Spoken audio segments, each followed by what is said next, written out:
ओम गुरुभ्यो नमः। ओम पितराभ्यां नमः। मैं गुरु चरणों में वंदन, अपने पूर्वजों के चरणों में वंदन। मैं महेंद्र शास्त्री आपके सामने हॉट न्यूज इंडिया के माध्यम से आपसे रूबरू हो रहा हूं। आज का जो विषय है वो है सर्वपितृ श्राद्ध का। और बहुत अच्छी बात यह है कि आज का जो श्राद्ध है वो एतवार के दिन पड़ रहा है। ये बहुत महत्वपूर्ण रखता है क्योंकि सूर्य भगवान हमारे पितरों से रिलेटेड माने जाते हैं। आज उन्हीं का दिन है एतवार, जो हमारे पितृ देवता हैं। वो सूर्य भगवान को जो हम जल देते हैं दक्षिण फेस मुख करके, उनका जो आशीर्वाद है वो भगवान सूर्य के थ्रू हमारे तक पहुंचता है किरणों के माध्यम से। तो जो अमावस्या है ये है एतवार। सर्वपितृ अमावस्या हमारे पितरों की विदाई का दिन, यानी 14 दिन हमारे पितृ हमारे परिवार के साथ में हमारे जीवन में रहते हैं, हमारे भावों को देखते हैं, परिवारों को देखते हैं और प्रसन्न होकर के वो गोलोक धाम को जाते हैं। तो हमें उनकी विदाई करनी चाहिए। विदाई के कुछ नियम हैं। हमें उनकी विदाई कैसे करनी चाहिए? सुबह उठना चाहिए सूर्य उदय से पहले, स्नान आदि करके ब्राह्मण देवता को बुला करके उनके निमित्त हमें तर्पण करना चाहिए। क्योंकि सर्वपितृ जो अमावस्या है ये उनके लिए विशेष कर महत्व रखती है जिनकी तिथि के बारे में हमें ज्ञान नहीं होता, या जो हमारे पिता पितामह प्रपितामह नाना परनाना परपर नाना जिनके बारे में हमें ज्ञान नहीं होता कि वो किन तिथियों को गए हैं, उनके बारे में हमें सर्वपितृ अमावस्या एक ऐसी तिथि दी गई है जिसके द्वारा हम भूले बिसरे अपने पितरों को याद करके हम दान कर सकते हैं। ये तिथि इसलिए भी महत्वपूर्ण रखती है कि हम अगर किसी कारणवश, कार्य के कारणवश या जीवन में भाग दौड़ के कारणवश अगर हम अपनी तिथि को भूल जाते हैं और हम अपने पितरों का श्राद्ध नहीं कर पाते हैं, तो ये सर्वपितृ अमावस्या में हमें उनके लिए श्राद्ध कर्म कर लेना चाहिए, दान कर लेना चाहिए। क्योंकि अब आज के बाद ये 1 साल बाद हमें इनके लिए दान पुण्य करने का शुभ अवसर प्राप्त होगा। या जो लोग गया आदि जाकर के आ जाते हैं और वो ये कहते हैं कि मैंने गया में जाकर के अपने पितरों के निमित्त पिंडदान आदि कर लिया है, उनको भी अमावस्या वाले दिन अपने पितरों के लिए दान पुण्य करना चाहिए।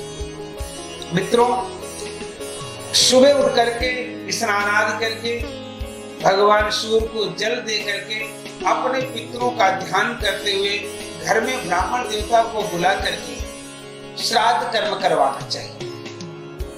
और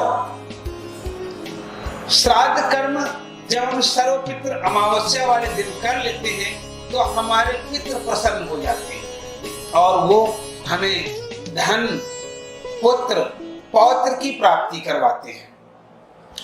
इस दिन हमें झूठ नहीं बोलना चाहिए, पवित्र रहना चाहिए, किसी का बैर भाव मन में नहीं रखना चाहिए, अपने पितरों के निमित्त दान की भावना रखनी चाहिए। विशेष अमावस्या वाले दिन चूंकि इस बार एतवार पड़ रहा है तो ना तो हम पीपल को जल दे सकते हैं और ना ही हम पीपल लगा सकते हैं। वैसे पुराणांतर्गत ये भाव आता है कि हमें अपने पितरों के निमित्त एक पीपल जरूर लगाना चाहिए। अगर आप अमावस्या को नहीं लगा सकते हो तो संकल्प ले लें कि मैं अपने पितरों के निमित्त एक पीपल का वृक्ष अवश्य लगाऊंगा, और वो दूसरे दिन जाकर के किसी भी स्थान में जाकर के आप अपने पितरों के निमित्त पीपल जरूर लगाएं। इससे दो फायदे होंगे, एक तो आपका बृहस्पति अच्छा हो जाएगा और एक पितृ देवताओं का हमें आशीर्वाद प्राप्त होगा। वैज्ञानिक दृष्टिकोण से माना जाता है कि पीपल में ऑक्सीजन बहुत होती है जो हमारे जीवन के लिए भी लाभदायी होती है, इसलिए हमें अपने जीवन में एक दो पीपल अवश्य लगाना चाहिए। अपने पितरों के लिए कई लोग गंगा स्नान आदि करते हैं, अमावस्या में तीर्थ क्षेत्र में जाकर के दान करते हैं, या अगर आप नहीं जा सकते हैं तो किसी तालाब, कुआं, बावड़ी के पास जाकर के सर्वपितृ अमावस्या वाले दिन अपने पितरों के निमित्त श्राद्ध कर्म करें। हमें ये ज्ञान होना चाहिए कि सर्वपितृ अमावस्या वाले दिन हमें अपने पितरों का विसर्जन भी करना है, और ये विसर्जन बहुत महत्वपूर्ण होता है क्योंकि हमारे पितृ आज विदा हो रहे हैं, तो उनको हमारे प्यार की बहुत आवश्यकता है, श्रद्धा की आवश्यकता है। हमें बड़े प्रेम से उनके लिए भोजन तैयार करना चाहिए, ब्राह्मण को खिलाना चाहिए। अगर आप ऐसा नहीं कर सकते हैं तो आप सूखा लेकर के मंदिर में जाकर के वहां पर जो पंडित जी विराजमान हो उनके द्वारा संकल्प करके, तर्पण करके, सूर्य देव को जल दे करके आप पितृ पूजन कर सकते हैं। फिर सायंकाल बेला में आप एक आटे का चौमुखा दीवा बनाइए, उस चौमुखे दीवे में 4 बत्तियां लगा करके अपने पितरों के निमित्त हमें दीप दान करना होता है।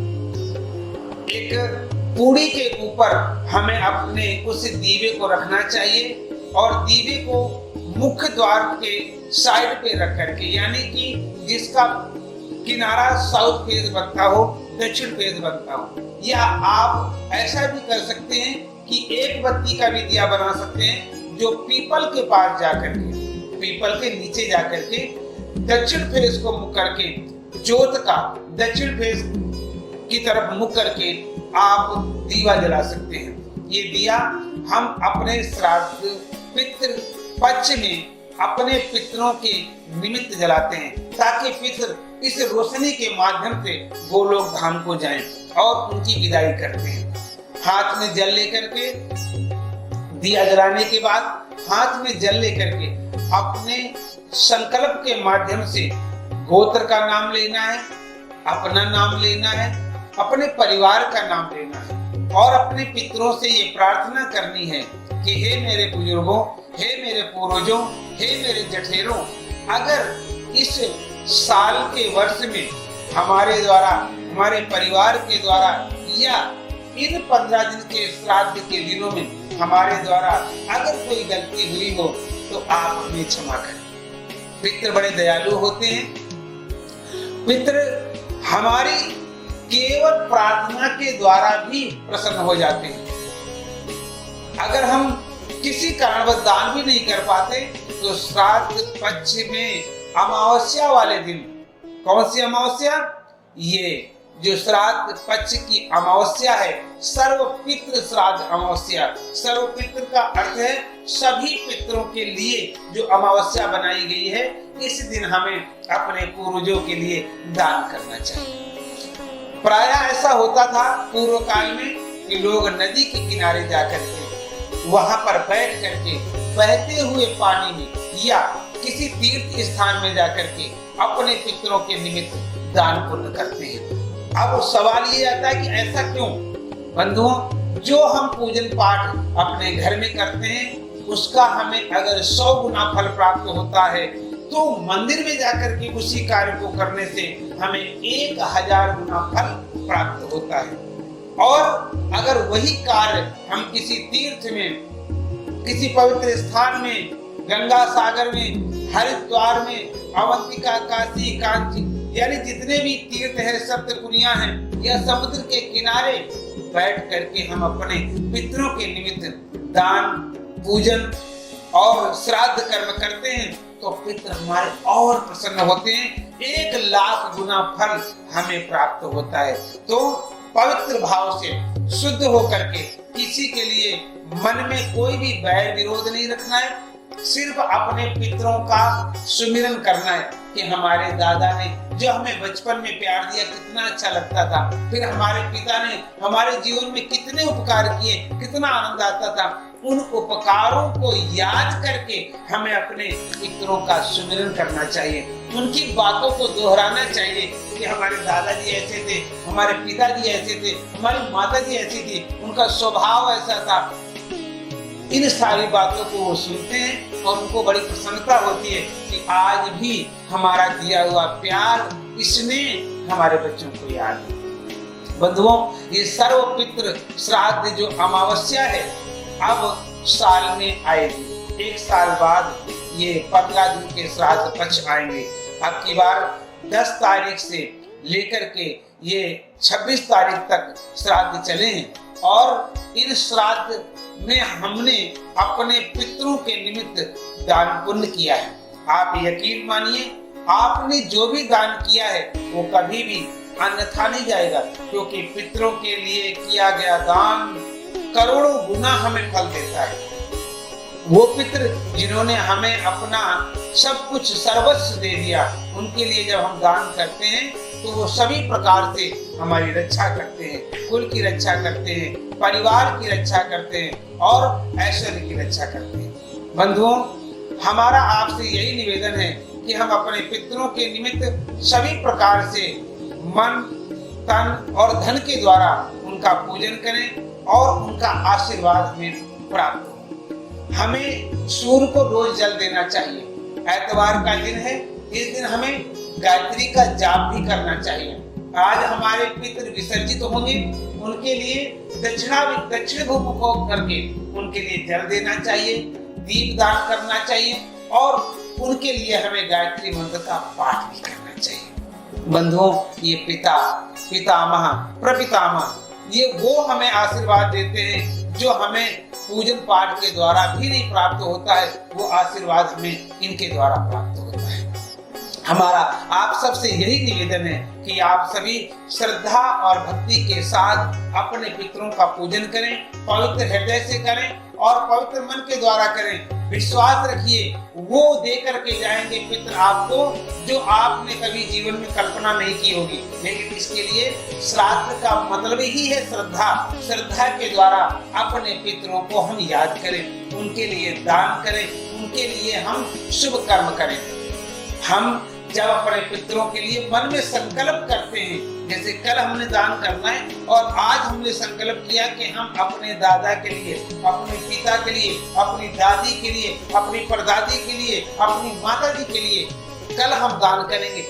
आप याद रखिए, उसी समय से उनके आशीर्वाद की वर्षा हमारे जीवन में होने लगती है। और आप जब सर्वपितृ श्राद्ध वाले अमावस्या वाले दिन आप जब दीप दान करते हैं और दीप दान के बाद में जैसे ही जल लेकर के संकल्प करके चूल्ही छोड़ते हो, उसी समय हमारे पितृ प्रसन्न होकर के हमें ढेर सारा आशीर्वाद दे जाते हैं जो साल भर हमारी रक्षा करता है। किन किन चीजों की रक्षा होती है? हमारे स्वास्थ्य की रक्षा होती है, हमारे परिवार की रक्षा होती है, वंश की वृद्धि होती है और धन की वर्षा होती है, क्योंकि ये पितृ ही है जो सतत निरंतर हमारे लिए, अपने परिवार के लिए कल्याण चाहते हैं। जैसे एग्जाम्पल के तौर पे आप एक पिता हैं और आपका पुत्र कहीं भी हो, लेकिन निरंतर आप अपने पुत्र के बारे में ही चिंतन करते हैं, क्योंकि आत्मा जायते पुत्रः, पिता की पुत्र आत्मा होता है। इसी प्रकार जो हमारे पिता, हमारे दादा जो हमें छोड़ के चले गए, उनकी आत्मा हमारे लिए, हमारा प्रेम पाने के लिए, हमारा श्राद्ध कर्म पाने के लिए, हमारा पूजन को प्राप्त करने के लिए उनका भी मन ऐसे ही भाव लेकर के तरसता है कि मेरे बच्चे जिनको मैंने पाल पोस के बड़ा किया, जिनको पढ़ाया लिखाया, अपना कारोबार दिया, धन ऐश्वर्य दे करके हम चले आए,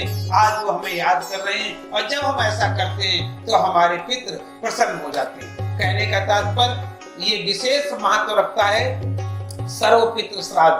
आप अपने पितरों के निमित्त सायंकाल वेला में पीपल के पास जाकर के साउथ फेस मुख करके ज्योत का आपने सर्व पितृ विसर्जन यानी पितरों का विसर्जन भी करना है और उनके निमित्त दान भी करना है। मैं महेंद्र शास्त्री आपको सिर्फ इतना ही कहना चाहता हूँ कि अगर आप अपने पितरों से करते हैं प्यार तो आपके जीवन में किसी भी चीज की कोई कमी नहीं होगी, ये मैं आपसे वादा करता हूँ। और फिर मिलेंगे किसी नए अध्याय के साथ। आगे का दिन माता रानी के दिन आने वाले हैं, हम इसका भी आपके सामने जानकारी लेकर के आएंगे कि हमें किस प्रकार से मैया को प्रसन्न करना चाहिए, किस प्रकार से उनका पूजन करना चाहिए।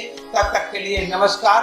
और आप ये याद रखें कि अगर हमारे वीडियो देखने के बाद आपके मन में किसी भी प्रकार का कोई प्रश्न आता है, कोई विचार आते हैं, कोई सुझाव आता है, तो आप हमारे इस चैनल के माध्यम से आप संपर्क करें और जो कमियां हैं उसे आप जरूर बताएं। इसके द्वारा हम और अच्छा करने का प्रयास करेंगे। हमारी आपसे यही प्रार्थना है, आप हमारे इस चैनल को देखते रहें, सब्सक्राइब करते रहें और जानकारियां लेते रहें सिर्फ धर्म के बारे में, क्योंकि धर्म रक्षित रक्षिता। हम धर्म के बारे में जानेंगे तो धर्म का प्रचार होगा, और जब धर्म का प्रचार होगा तो हमारा धर्म कभी समाप्त नहीं होगा। ये जिम्मेदारी, ये नैतिक जिम्मेदारी हमारी बनती है। हमें धर्म की रक्षा पर तत्पर होना चाहिए। हम आपसे इजाजत ले रहे हैं, फिर मिलेंगे किसी नए एपिसोड के साथ, नए वीडियो के साथ, जो आपसे साझा करेंगे धर्म से संबंधित बहुत सारी जानकारियां। तब तक के लिए नमस्कार। स्वस्थ रहें, मस्त रहें और अपने पूर्वजों का, अपने माता पिता का सम्मान करते रहें। और मैं Mahendra Shastri hot news India के माध्यम से आपसे मिलता रहूंगा नए जानकारियों के साथ। तब तक के लिए नमस्कार। जय माता दी, जय माता दी, जय माता दी।